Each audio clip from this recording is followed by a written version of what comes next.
What's up, everyone? It's the Autistic Scyther here, and happy Pokemon Day! Honestly, surprisingly enough, this is the 30th anniversary of Pokemon, and even with that, we had a pretty interesting Pokemon Presents today, which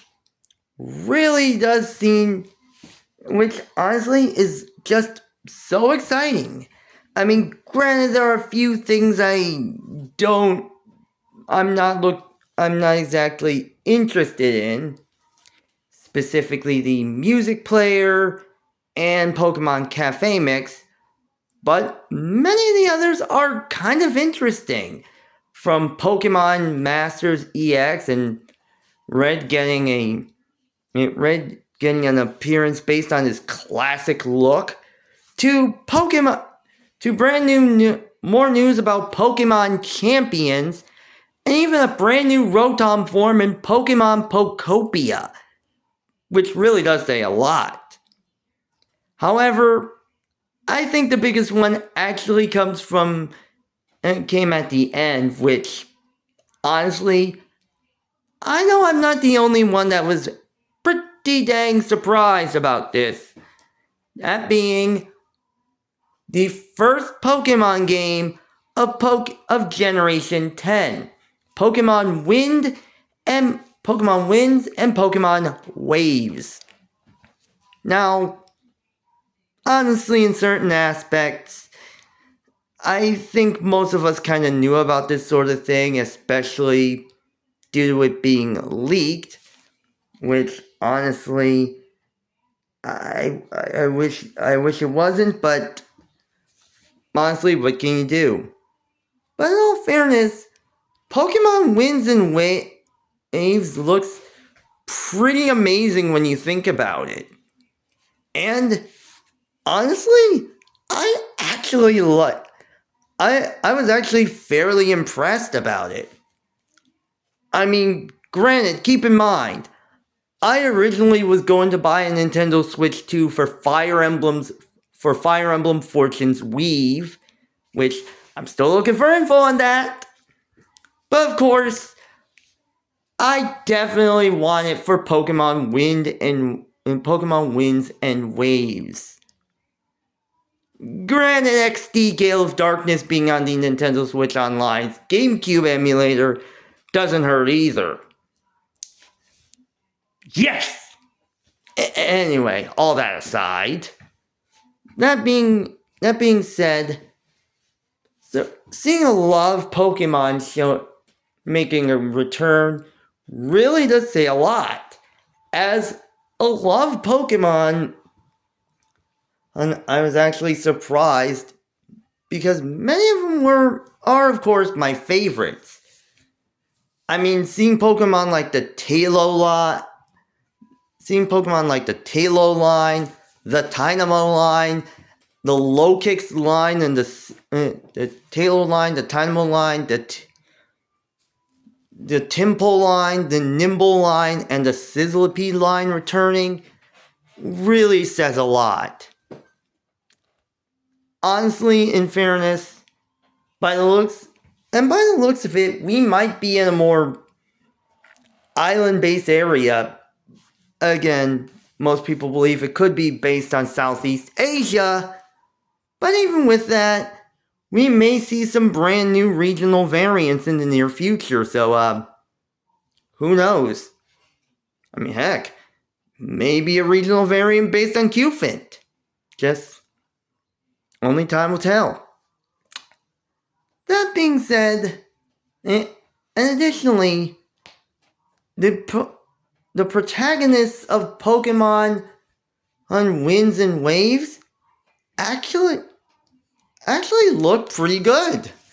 And granted, in all fairness, I know we just came off of having both Florian and Juliana, who are just, well, kind of, I guess I say, not more masculine or feminine than the other due to being in school uniforms, as well as both as well as both Harmony and Paxton, as well as both Paxton and Harmony from Legend ZA, who again also have that, but with the fact that the male can actually wear their feminine clothing, which is crazy to say the least. But the protagonists actually look like they're on vacation, which, by the looks of it, is kind of a refreshing look, or a refreshing vibe when you think about it. I mean, they kind of do look like the protagonists of new Pokemon Snap now that I think about it, but honestly, if anything, customization is going to come back, so honestly, that's gotta be a non-issue. However, I think you all know what I'm excited about. The starters. And oh boy, were they just honestly so understandably just... Honestly, I have to say they're some of the best starters that we've ever gotten. And honestly, granted, if I had to say it, I would consider them to be the best starters, but in all fairness, I'd say generations 5, 7, 4, and 9 kind of outpaced them when you think about it. But that being said, let's get into what I think about each of the starters. First, we have, of course, Broud. First, we have Broud, which is the Bean Chick Pokemon, which, honestly, when I first saw it, I was like, okay, this thing's gonna become a grass flying type. And while that might be true, thanks to another YouTuber, GatorX, I have a feeling that, and in the end, Broud might eventually become a grass fairy type. And naturally, this is because of the fact that it's a reference to the famous fairy tale of Jack and the Beanstalk. Which, naturally being said, I know it doesn't also make sense since there's no way it would turn humanoid like a giant bird. But then I remember the terror birds. So basically a prehistoric ancestor of modern day birds. And considering how each of the grass type starters are based on animals that are either endangered or prehistoric creatures that have gone extinct, it definitely makes sense for it to become a grass fairy, a giant bean-based bird, bean-based bird of prey. And heck, in all fairness, it could basically have something to do with music as well. Basically as a nice little reference to the magic harp of the fairy tale. Maybe. Then there's the fire type starter, Pombon. And, okay, I know every time I've always had a love for the grass type, which, ironically, the past 3 generations, I've really loved the grass type starters, which in all fairness, I was a part of the Grookey gang when it came out. I'm a cat person, so I loved Sprigatito from the first time I saw it. And come on, Rowlet's everyone's round boy.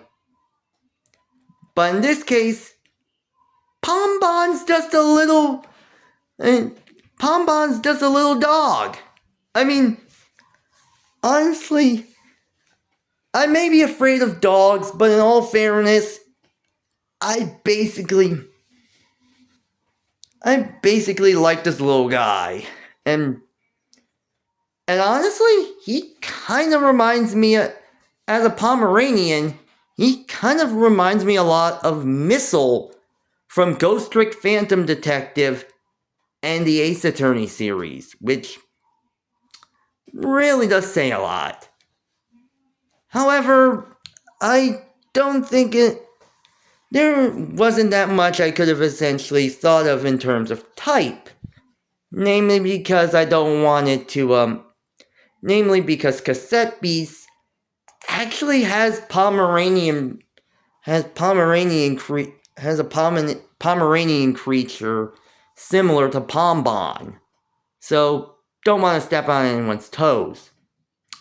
However, I think in all fairness, there's a good chance it might end up staying pure fire type. However, but there's another type that I also thought of, being fire water. Now, I know when it comes down to it, basically, when a starter Pokemon has a secondary type that of another starter, it has basically not been heard of, or would never be done because of the starter trio. However, this is basically because Pomeranians are Spitzes, which are known to have fur that can basically seemingly prevent it from getting wet. Well, so to speak. Plus, there's a good chance that Game Freak may very well end up throwing us a little curveball and giving us this type that may very well making a fire water type in its final evolution. Who knows? And finally we have Gekwa. And honestly, Gekwa's kind of an interesting Pokemon. And in fairness, I know there's gonna be a lot of people that are gonna really love this thing if we get a final evolution of it, because it's obviously gotta happen, and it looks the most feminine. But in all fairness, I have a feeling it's gonna be one of two types when it evolves into its final form. Either water and psychic type, due to it being intelligent and always putting on airs. So maybe it would utilize its intelligence as in high mental prowess to basically influence people of sorts, like somewhat like an influencer when you think about it, in a figurative or literal sense. However, I think it also might be based on it might become Water Ghost. Now, in all fairness, this isn't too foreign, since many of us thought Sobble would become this. But honestly, I think it might be eventually evolve into a Pokemon based on either I believe it's called a Tukai Gecko, or a Morning Gecko, which honestly might make it more fitting for a Water Ghost type. Who knows? Plus, the Tukai Gecko is like nocturnal, so could have something to do with that.